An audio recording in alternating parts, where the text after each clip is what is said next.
And joining us with more on the NIA charge sheet is my colleague Abhishek Bhalla. Abhishek, just take us through some of the explosive content there in this charge sheet and what does it really imply as we look at the Indian Mujahideen trying to break out of the shackles of the ISI.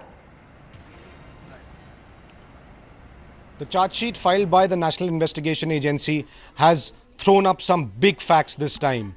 One being that Indian Mujahideen is not dependent on ISI anymore. In fact, the conversations between Yassin Bhatkal and Riaz Bhatkal, the IM commander who's in Pakistan, reveal that they are not in good terms with ISI and they are trying to break free from the control of ISI, and they are moving towards a strong relationship with terror outfits like Al-Qaeda, Hizb ut-Tahrir and Taliban.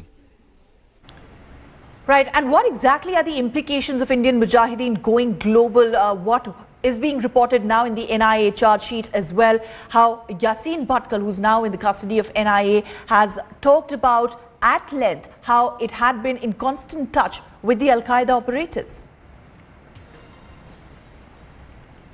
What this means is that intelligence agencies now have to be very, very careful. They might have got Yassin Bhatkal and his aide Asadullah Akhtar alias Haddi in their custody, but there's still a lot more that needs to be done because they have a lot of contacts in countries outside India. In fact, they were planning to set up bases in UAE, Azerbaijan, and also in the route between Kathmandu and Lhasa. So it clearly shows that while Yassin Bhatkal was outside, not only was he recruiting people, he was also creating the next generation, the future of Indian Mujahideen, which is already working now. All right, Abhishek, thank you very much for getting us the details of that explosive charge sheet that has been filed by the NIA. Joining us on the phone line right now is Mr. Sushant Sareen. He's a noted strategic affairs analyst. Mr. Sareen, what do you make of some of these details that are now coming out of the charge sheet where it appears that the Indian Mujahideen was planning to cut its ties with the ISI and it was aligning directly with the Al-Qaeda? You know, the first thing that these revelations do is that they show how bad the Indian security situation is, where you have senior members of the ruling party even question whether an organization like Indian Mujahideen exists or not, while the government on the other side files a charge sheet like the one it has filed. But coming to the substantive points made in the charge sheet, I think this could be indicative of a pattern which we have seen in the past, whereby many of the groups which initially started off as clients or agents or proxies of the ISI eventually turned into a kind of a Frankenstein's monster and started biting the hand that fed it in the first place. We have seen this with a number of jihadist and Islamist groups inside Pakistan which have turned their guns against their former benefactors.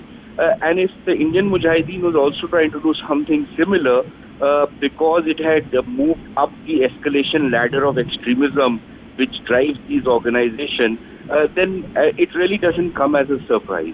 The second thing is that the kind of connections or the kind of linkages which groups like the Indian Mujahideen were developing with transnational jihadist groups is also fits into a certain pattern which we have seen emerge elsewhere in the world, where all these jihadist groups have some kind of a link with each other, and the terror central inevitably is the Afghanistan-Pakistan region.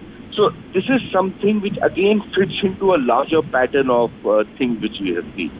Mr. Sareen, thank you very much for joining us. Interesting point that you raised, that the government was in complete denial. Several ministers, in fact, had questioned whether Indian Mujahideen is just a figment of imagination or is it really a terror outfit that exists. The NIA now has filed a charge sheet in a session court where it has, in fact, detailed how the Indian Mujahideen was planning to break the shackles of ISI and was trying to ally with the Al-Qaeda as well as Pakistan Taliban. Thank you very much, Mr. Sareen, for your views.